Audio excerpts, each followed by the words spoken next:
Hi, everybody. Welcome back to Designing on the Front Lines. This is the hour that we take from every week to bring together doctors, designers, and all kinds of cool people to talk about what's going on designing on the front lines of the COVID pandemic. I'm Morgan Hutchinson. And I'm Matt Fields, and we are two emergency physicians at Thomas Jefferson University here in Philadelphia, which is behind us. And we also work in the Jefferson Health Design Lab, where we get to geek out about design thinking and healthcare. We're here with our team and co-sponsors of this show from the Health Design Lab here, and Cooper Hewitt from the Smithsonian Museum.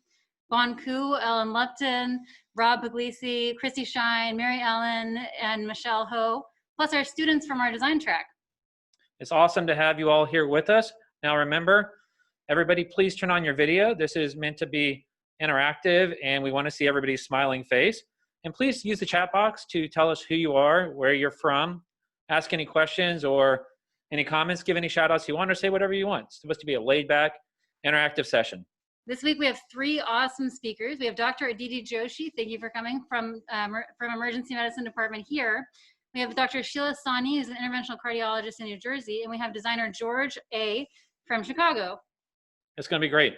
And again, we're going to be taking questions at the end. Christy Shine will be monitoring our chat box and help us lead our Q&A session at the end. And if you've missed any of our previous episodes, they're available online at healthdesignlab.com/DOTFL.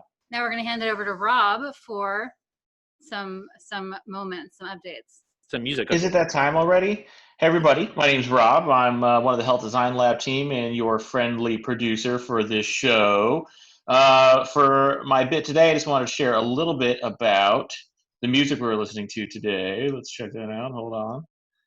All right, so I had some switched it up from like our usual chill vibes this week to a little more electronic. This is a really great group from England, Aluna, male and female team. That song was called Warrior. I felt like it was appropriate for today.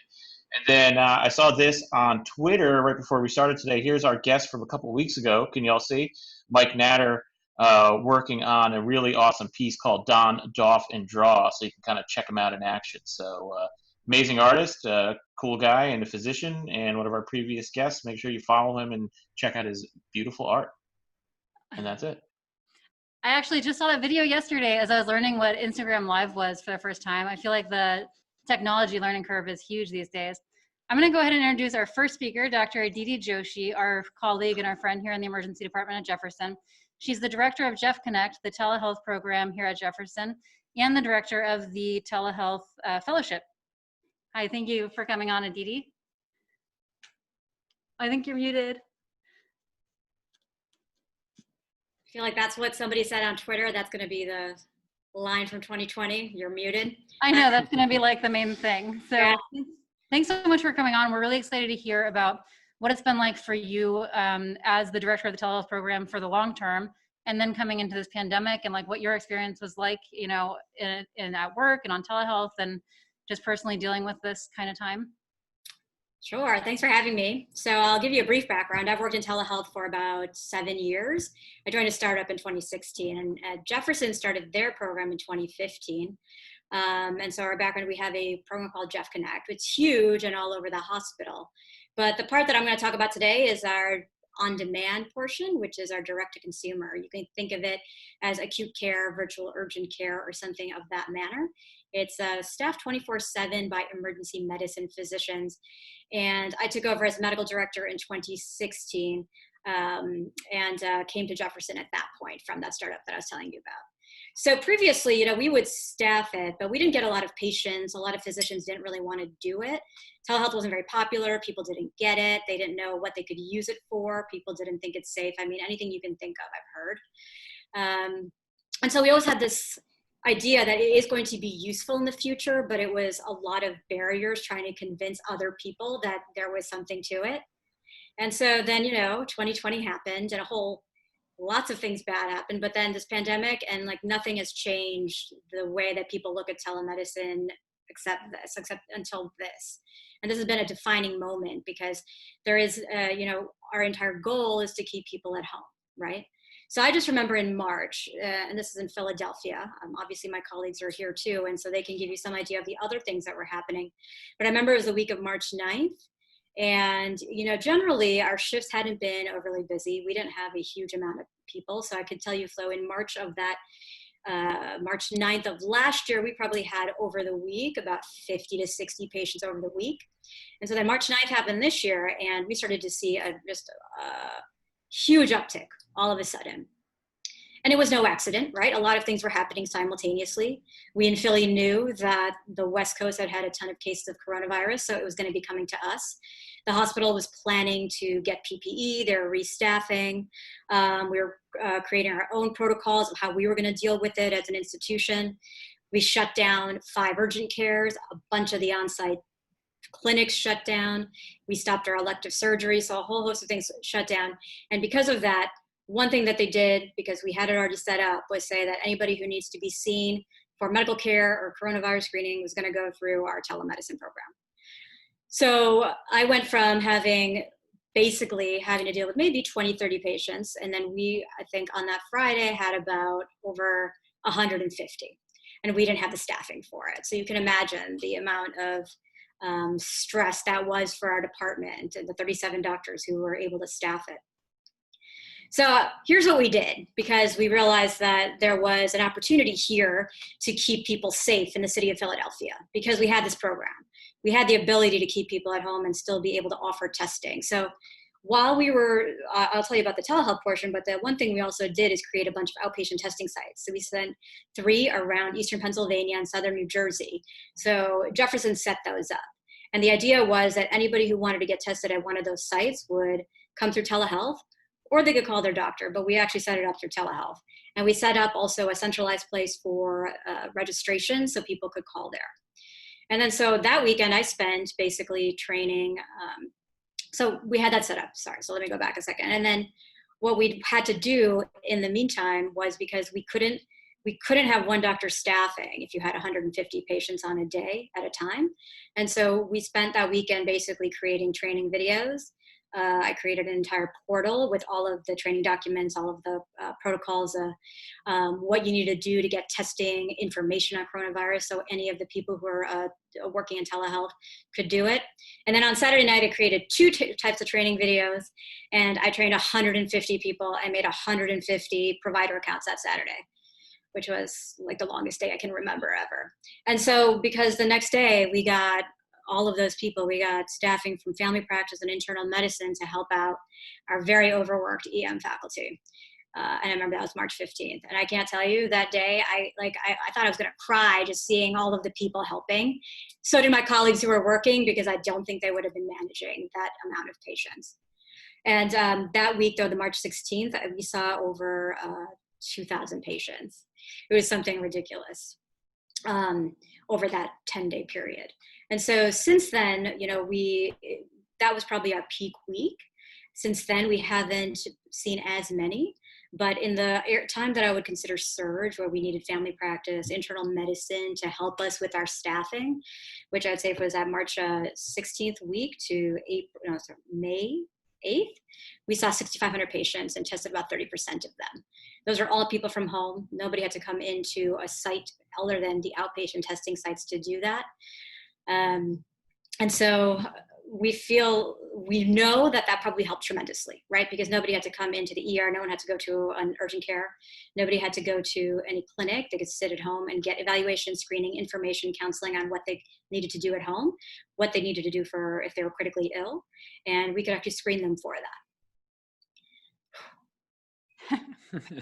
Yeah, just remembering that, it still stresses me out that weekend. Yeah, I'm like, my heart rate's like going up just thinking about it. So like, I remember those days, like I think we talked kind of a lot during that time, and you're just like in the craziest, like most busy situation I think of any of us in the department, just trying to like, be the doctor and also manage this, huge surge in your department in telehealth. And then you got sick.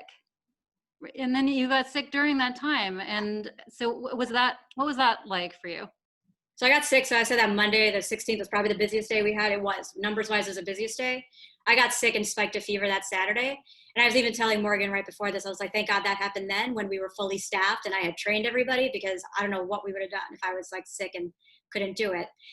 Saying that, it was telehealth, so I could do it from home, but it was much harder. I was like just exhausted, like anyone can tell you who's had it. It was exhausting. I had a fever. Eventually, like I started getting like sicker, and looking at the screen made me nauseous. And so then I couldn't really do a lot of that work. So a lot of that time, I have a fellow that helped. Our admin team in telehealth was incredibly helpful. And just in general, the EM faculty, if I needed them to help me, because especially the ones who had already been doing telehealth, they always stepped up every single time. And so I was really thankful for that. But a lot of the QA portion was still a little bit on me, because when things needed, like when people needed questions answered, because this was what happens, right? And relevant to the topic of design, when you're the only person who knows a thing inside out, and you have to scale up really quickly, it's a real burden if there's nobody else who can do it, or there's no centralized place for documents and training. I think I look back and thinking about the fact that it took this for me to create a training video and documents and a central document, that's ridiculous. It should have had that years ago. So now that I think about like when the new faculty coming in July, it's going to be so much easier to train them, but I could have thought of this years ago. Yeah, it's crazy that, a lot of things like that took the pandemic to really make like all the virtual things and all just things like that, so mainstream. But that's such a great story. Thank you for sharing it with us. Yeah. One of the interesting things I remember being a physician, also working during the pandemic and also doing telehealth, is I remember I got a cough, and earlier on we didn't have rapid testing, so I had to be quarantined for a number of days and couldn't work my shifts. But because of telehealth, it actually was a really interesting thing where we actually were able to switch people from working in the department to working telehealth. So being able to provide care as a physician during periods of quarantine is just as important to balance workforce. So it's true. Yeah, 100%. We still have some of our high risk doctors still just doing telehealth, right, instead of going back into the emergency room. Yeah, it totally makes the department, it makes, increases the staffing, it lets us all kind of work together in a really cool way. I know, Aditi, that we're gonna have a lot of questions for you from the audience, so I wanna like save some time for that until the end. Thank you so much for sharing your story with us, and stay tuned for some more questions. Yeah, thank you very much. All right, so everybody, now it is time for us to go to our first breakout room.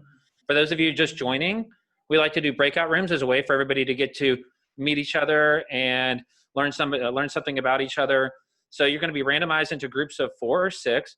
And when you get in there, feel free to just tell everybody who you are, where you're from, and what you do. And then we like to give a prompt. So the prompt this week is, or for this breakout session, is what surprises you most about how the world has responded to the pandemic? So what surprises you most about how the world has responded to the pandemic? Think on that for a minute. And Rob, can you take us to the rooms? There we go, we're unmuted. We're unmuted? No, we're unmuted. We're unmuted, okay. Yeah, that's the opposite of muted. 2020, you're not muted. Okay, awesome. Thanks everybody, that was great. I just met some awesome people and had a lot of fun. We were in the same breakout room. We were in the same breakout room, yeah, actually. that's exactly what happened in my breakout room too. But okay. Yeah, it's great to be back. So now I'm going to turn it over to our Health Design Lab Director, Dr. Bon Ku, to introduce our second guest. Awesome. Happy Friday, everyone. I think there's someone joined from Australia, which is great. So good morning, or out there, I think. It's pretty early in the morning. So I'm thrilled that Dr. Sheila Sahni is joining us. She's a cardiologist who practices in New Jersey. She did a fellowship in interventional cardiology at UCLA. So that means when you get your heart attack, she's the one who does that procedure and opens up our blocked coronary arteries.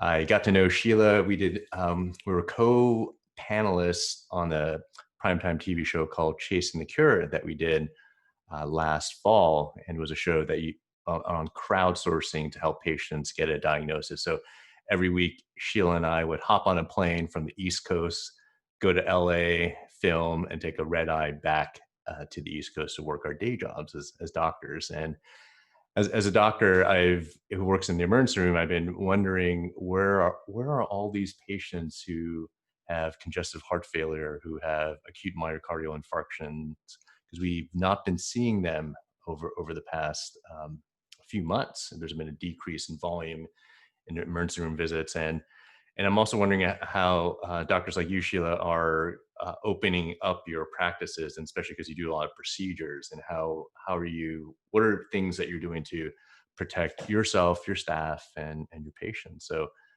thanks, Sheila, for joining, and I'll hand it over to you. Thank you so much. Thank you, Bon, for the wonderful introduction. It was so warm and a beautiful memory of doing Chasing the Cure.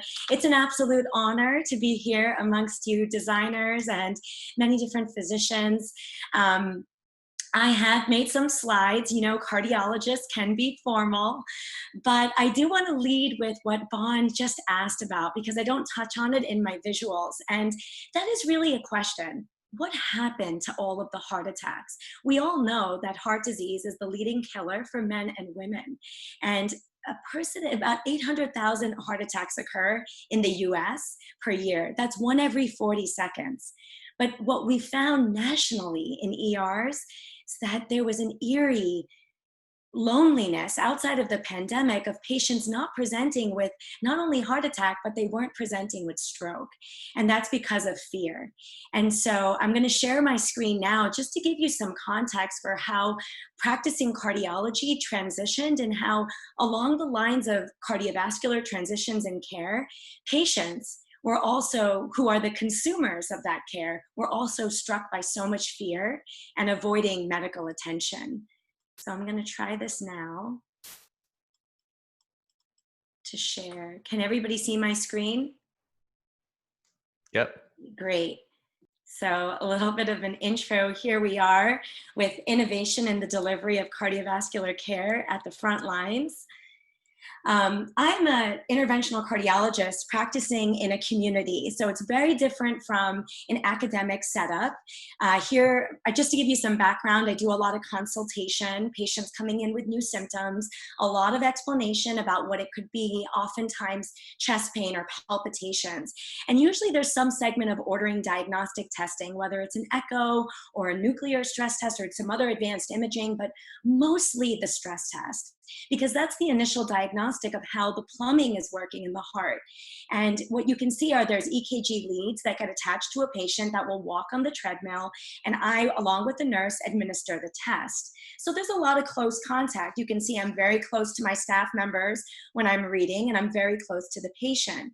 If any of those diagnostic markers, particularly the stress test, matches up with symptoms that make me worried, I can bring the patient to the cath lab, and that's me dressed for my procedure. That's called an angiogram, and I can actually check out the plumbing of the heart and see if there is a reason for the patient having chest pain. At the same time, this procedure could be done in an emergency setting, which is a heart attack. So how did this change then when the pandemic came? And in terms of what happened in New Jersey, on March 3rd, we had our first case. Shortly there, 3 days later, the New York Times published the second case in New Jersey. And by March 9th, we had declared a state of emergency. But what does that really mean to physicians? In fact, I might not be an emergency room doctor, but I'm often at the front line of heart attack care. It doesn't stop. So declaring a state of the emergency in New Jersey didn't really give much guidance to physicians in the community. We were kind of left to continue what we were doing.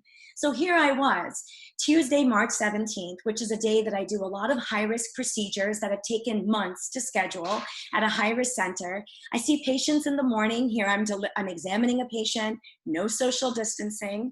I'm giving her a happy result of a negative result, and there I am after my third case late in the cath lab. But we couldn't neglect or avoid what we knew what was inevitable. And that night, with multiple meetings with other cardiovascular physicians in the area, as well as hospital administrators, we all got together and made some really important decisions to deal with this transition that was going to be transformative and immediate. And those involved completely shutting down elective procedures because we had to prepare. You know, the state of the emergency on March 9th really meant we need to get prepared. We shut down elective procedures, no more stress testing, no more echoes, none of that you saw that I was doing could we do anymore because they weren't urgent. And we virtually transformed our practice overnight into telemedicine. So here I am doing consultations. We were able to maintain 100% volume with our patients. I would say maybe 90%, but we were very strong in converting everybody to a telemedicine visit as well as new consultations. But there were transitions that we had to make that we were unprepared for. In other words, patients calling me with new chest pain, I need to perform an EKG. So on the right, you see our staff members dressed in proper PPE, performing an EKG, about to perform one. But at the same time, a common symptom is palpitations, and I need to perform event monitors. So in the center, you see two different monitors that I use. This one on the bottom, there was a point where we were leaving it in a shopping bag outside of our office. Patients were walking in with a mask and coming to pick it up and placing it on themselves when we were waiting for PPE. Once we got proper PPE, as showed by one of my staff members, we were able to place both of them on for the patients. And patients were able to mail them back or drop them back. So these were some rapid transitions that we were able to make that complemented our virtual medicine practice. But again, diagnostic testing, elective cases completely shut down. So patients were really in limbo. And what happened to some of the coronary patients that were waiting for procedures? I was managing them with medicine with very close follow-up. And again, if they needed urgent care, we did have to refer them to either our office for an EKG or the emergency room. But you know, figuring this out has really been the equivalent to trying to fly a plane while building it, because the design innovation has continued and continues as we decide on how we're going to reopen safely. Here we've put up some plexiglass between our front desk members so patients can feel safe when they're having to have that close contact. And here you see me with one of my nurses. We're both wearing N95s. We have a testing protocol in place where patients have to confirm negative status before testing. But what I was really curious about to hear from everybody from the design perspective, if we could create something like a plexiglass to come down where patients could be separated from the nurse or even other members of the office, that would be a safer way, because what happens is when you do a stress test, you aerosolize, you start breathing very hard and you can get short of breath. So it was difficult for us to wait for the reagents and to make sure we could confirm negative status. And these are just some of the nuances of what we did. And again, the innovation simply continues.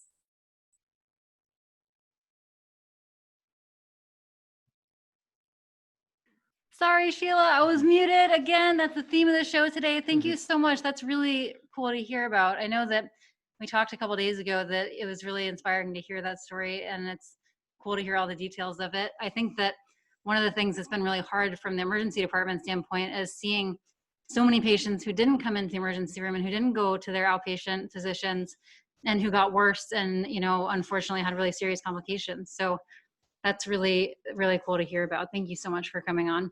Like I said earlier, we're going to save the questions for later. I'm going to go ahead and hand it over to designer, curator, writer Ellen Lupton from Cooper Hewitt Smithsonian Museum to introduce our last speaker.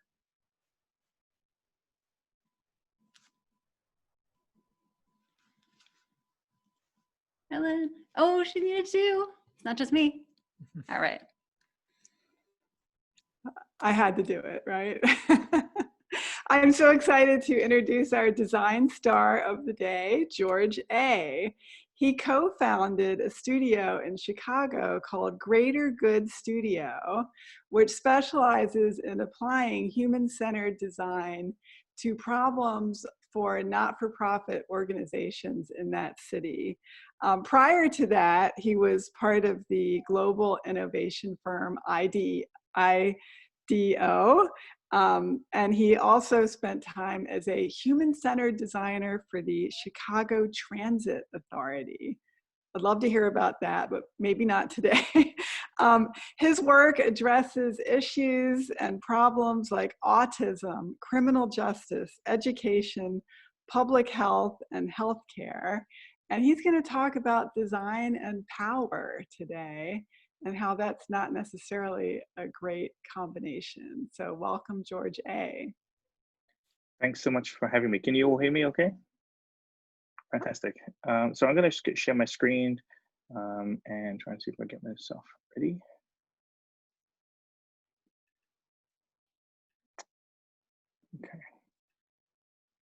Are folks able to see these slides? Fantastic. So a little about the studio. Our business has been in business for 9 years now, so this is our 9th anniversary. We've been so excited that we still exist and we still actually are able to do this work. We work exclusively in the social sector, which means all our clients are nonprofits, foundations, or government, and we feel so honored to be able to do this work because we found that there was such a paucity of options for those types of clients to find work from designers who are often sort of relegating themselves to this odd phenomena where doing design work for the social sector meant doing like a hackathon or like a nights and weekends type of pro bono effort. And we felt like there needed to be a really concerted effort around how to use design services in a way that was commensurate with the scale of the problem that we're often facing. But what I've found is that actually, as we've been doing our work and also as I've been looking further inward to my own training, I started to realize that actually that my own conventional training actually often makes me a bit of a liability in the social sector, because so much of our social sector is so much more complex and is based on understanding history. Design tends to be so forward-looking in many cases, we tend not to look back, and that can sometimes be a bit of an issue. So I wanted to share a couple of observations, but specifically my observation that we've had as a studio around this. The people with the least power are often closest to the problem. And in many cases, if you're a professional designer, you may have been on a sort of a life track, as I have been, where there's a certain amount of insulation that may have actually warded you from many of the lived experiences that would make being closer to the problem a real benefit. So what we find is that the proximity to problems can often lead to a certain amount of expertise that for me as a designer, and many designers I know, we often have those that proximity at arm's length or not at all. So we end up using all sorts of proxies.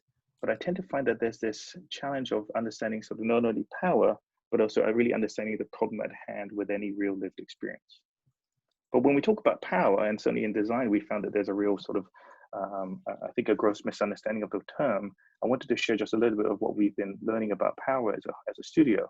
And this is one of the simplest definitions I could find for the term power, since I think when people think about power, it tends to be sort of described in a very like systems level type of issue, like it's something that happens to global leaders and not to people interpersonally, but actually it does. So the simple definition is this: the ability to affect an outcome. And if you find that you are able to say things out loud and it happens the way you want it to, that might be a measure of your power. Alternatively, if you've also said things that you wish to be true in the future and it doesn't go your way, that might be a measure of how little power you have. The other sort of phenomena that we've noticed along the way is actually how unevenly distributed power is. So has anyone ever been to a meeting or left a meeting and heard about something called power dynamics? Somebody might say, man, there was some really weird power dynamics. I haven't found it to be all that instructive to know what you meant, other than, wow, that just sounds like a terrible meeting.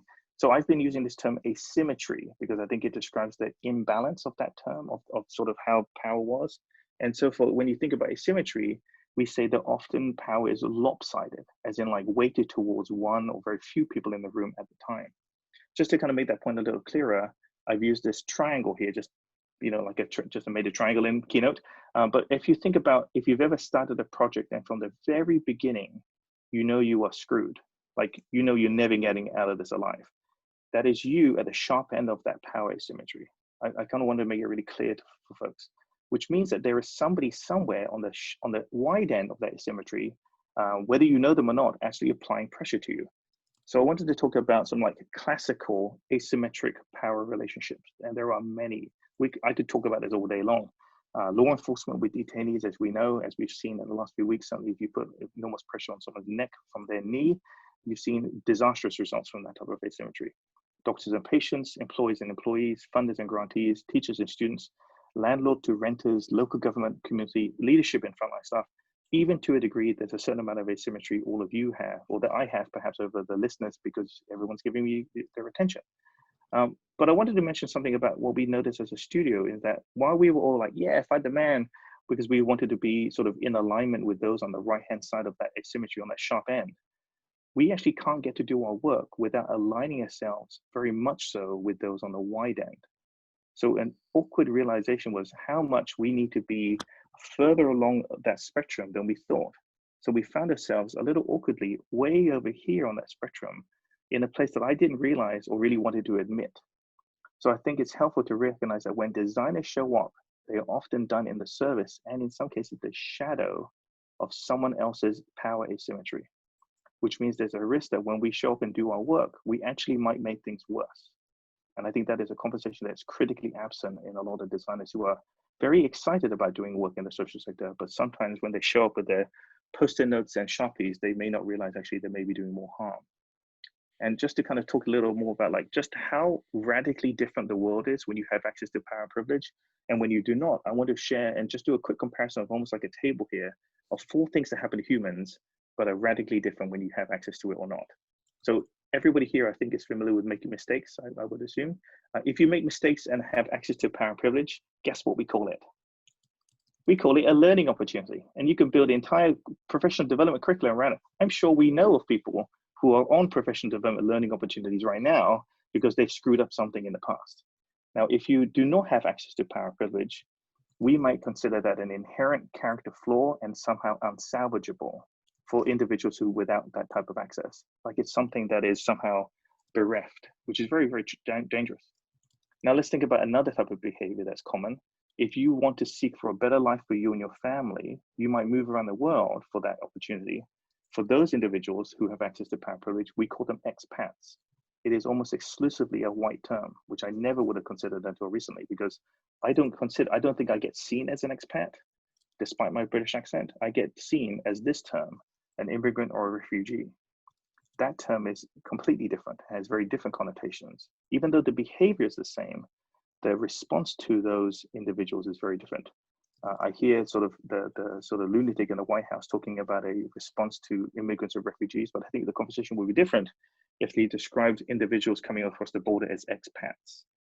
So let's think about this thing called a crisis, right? For those who have access to power and privilege, and you combine the poverty and addiction, we have a name for that response, which we call the opioid epidemic, something that was enormous, but also a huge public health disaster. And we've seen the response to that to be sort of like a wide safety net of responses to say, this is out of this community's hands. It's so big that we can't sort of just blame any individual. Conversely, for a community without that access to power and privilege, we had a very different response to the combination of poverty and addiction. We called it the war on drugs for many, many years. And that response was brutal in its approach. And then lastly, if you compare time, when you get used to things going your way, time tends to have an expansive quality. You get used to planning things further and further out.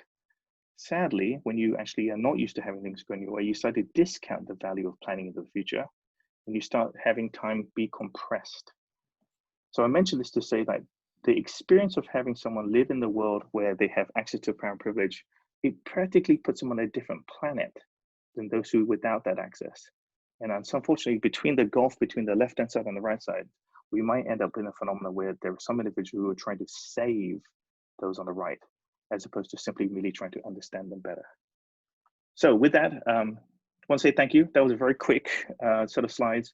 I'm going to stop sharing my slides hopefully now, if I can exit out of this. Right. And say thanks so much for letting me speak. Oof. Thanks, George. Yeah, thank you, George. I love that just right before the show, you told us that you didn't have anything really prepared and didn't have any slides, and then you just gave one of the most amazing presentations. That was awesome. Yeah, I know. I was I like, had that in my back pocket, turns out. But Yes. And I love that term power asymmetry. That is so true, and especially with the pandemic and being close to it, but often feeling powerless.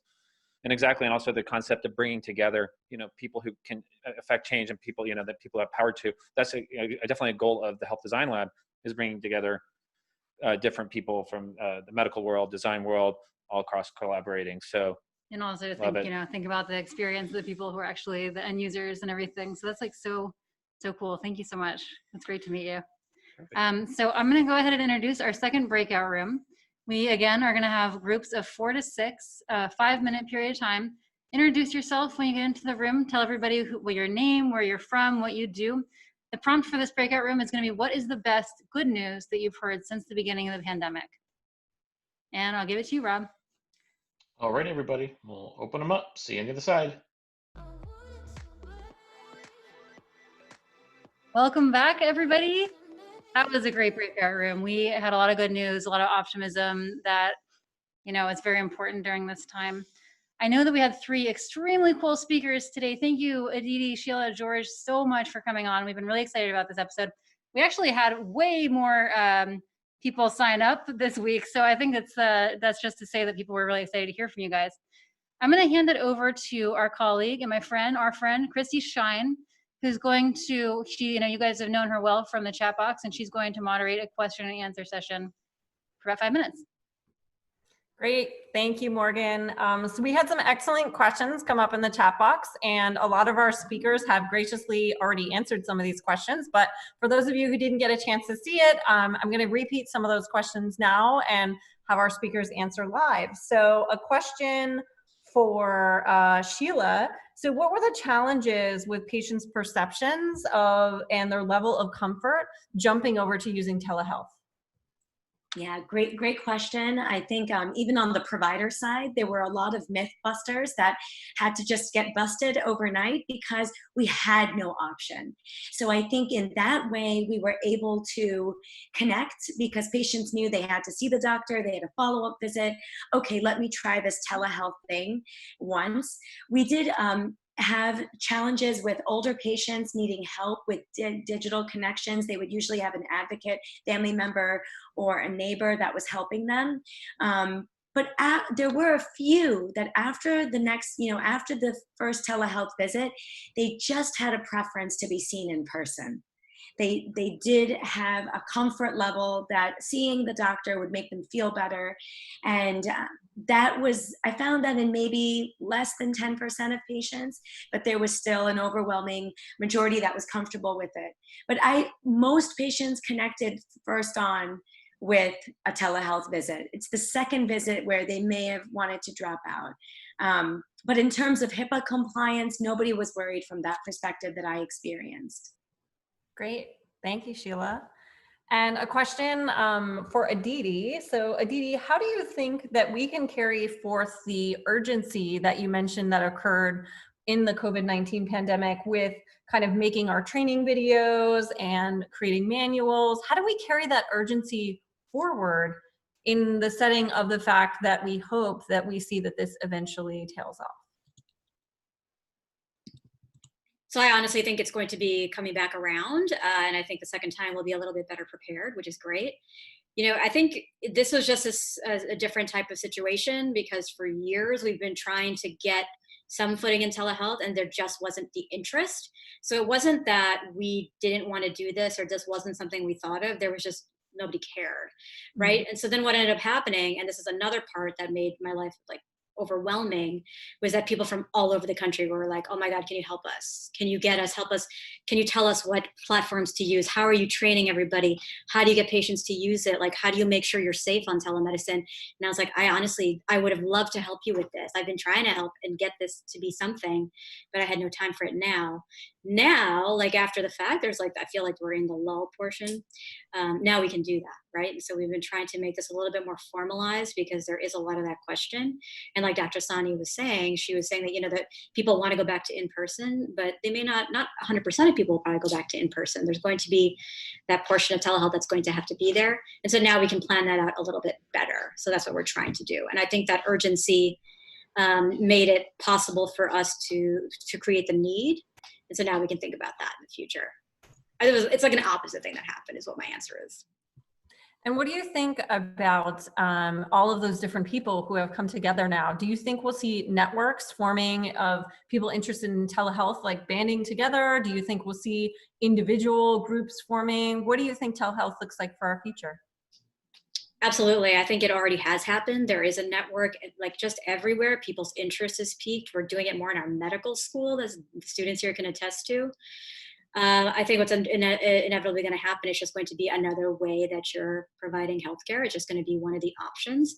And so if we think of it that way, it's not going to be any different than how we do any other thing, which is what we've been saying for years. And so now it's like the reality. We were forced to do it.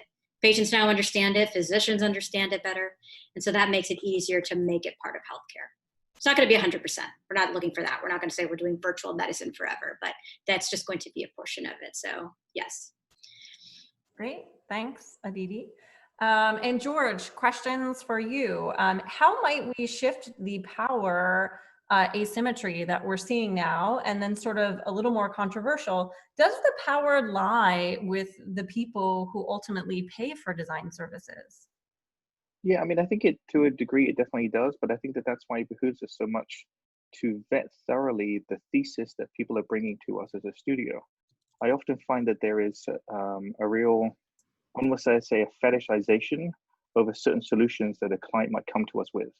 And what we've been finding as a really early indicator of whether or not this is going to work out is whether or not we can dissuade them of how fixed are they in their idea of what a solution might be, and say, are you still open to learning something new from the people you're insulated from? And we find that when we do our design research, we might in some cases actually find that our client very well might be part of the complicit issue, and we have to let them know ahead of time. Like, it's somewhat predictable that we found that to be true. So we say, I don't know if I want to do this project. So like, if I found out that I was part of the problem, I'm not sure if I'd really enjoy that. So I would be okay if you didn't want to do this project with us, because we kind of a pain in the ass to work with. But if you're willing to find out what is really holding back the people you're trying to serve, and that you, regardless of your implications, might be impacted by this change, and you're willing to learn, we will be your partner forever. So one of those moments is really at the very beginning, as projects are getting framed pre-contract before you sign, to really assess. And what we find is that there's a destructive quality. You can actually disrupt how payer asymmetry happens when you say no. And I think to date, my studio has a reputation now. I think we've had a practice about 30 breakup emails, where before a project starts, we've been able to turn down things and say, I don't want to do this. And like, it's not you, it's me. We just can't participate in this project. And that practice, I think, of 30 times, and because we practice every week going through this gut check with our initial projects as we come through, our studio has a lot of practice, probably more practice than any other that I've ever seen or worked in. And I think that that's the kind of practice that is really sorely missing, because you would assume you have to take every project you can. I don't think that that's true. I mean, certainly there is a certain requirement of making money, but if the assumption is you have to make money and then occasionally do good, I think that is a flawed thesis. What we tend to find is that you can have impact if you stay resolute on your values and have the money be a function of that work. So, and what becomes really troubling is that the more powerful the people you speak to, the more likely to have insulation. So in the last few months, we've been connected to the Gates Foundation. And I mentioned to them, as I talked to their US team, I'm mentioning how, you guys have so much power. The risk of us screwing up with you is now 10 times worse than it was if we just walked away with a regular client, because you have 10 times the impact of anyone else. That is terrifying to me. So I don't know if I really want to have a conversation with you, because if you say yes to something and we screw up, we might have like a real nationwide problem. That really haunts me. So I want to be very conscious and explicit about how and when we work with individuals, particularly as they get larger, because our reputation is growing, which means we're getting on the radar of more and more powerful people. And in doing so, we have to now vet more thoroughly what exactly is the reason behind this. Why do you want to do this project? Why now? And how are we going to become complicit in the impact that this project will have, both intentional and unintentional? So I don't have like a power disrupting formula per se, but I do know that it really starts at the very beginning to find out what is the rationale behind this project. And then I think our studio's best work by elevating the voices of people with that much power. If we can do that honestly, and we can do that with a lot of accuracy and with respect, well, we can only do it though with those who really want to listen. So I do a lot of my part up front, trying to work out, will they listen to new voices? And I think our studio does a very good job of doing that elevation. I think that's our sort of like methodology around doing that disruption of power asymmetry happens. But So it's such a great question. Formula. I mean, there's a method and we have some practice, but it's fraught, absolutely fraught with danger, this work. Yeah. And a question that came up that can be answered by any of our experts today, which is, how do you think the pandemic has changed the perceived power of physicians?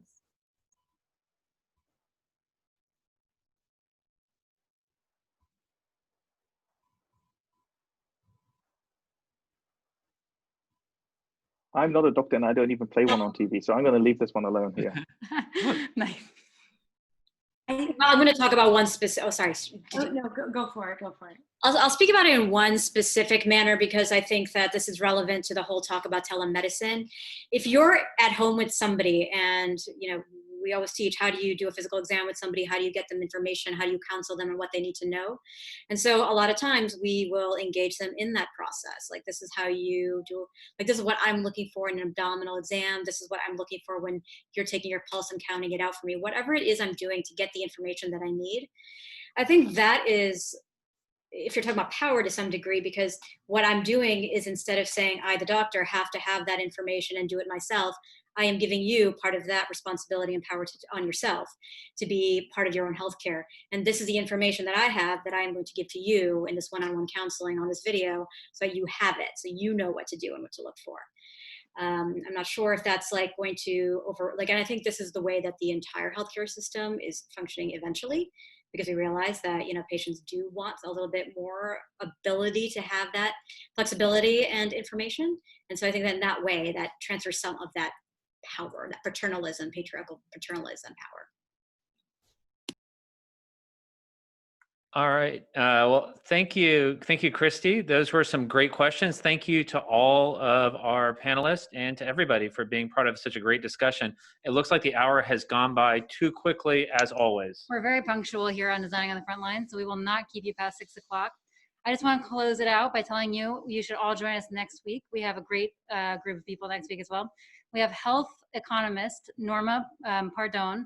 Also, we have internal medicine doctor and host of the podcast, The Nocturnist, one of my favorite podcasts, Emily Silverman. And we have, and actually saw in the audience today, we're very lucky to have with us today and next week, the designer and director of Go Invo, Yuhan Sonnen. All right. Thank you guys so much. Everybody have a good Rob, weekend. take it away. Thank you. Thanks, everybody.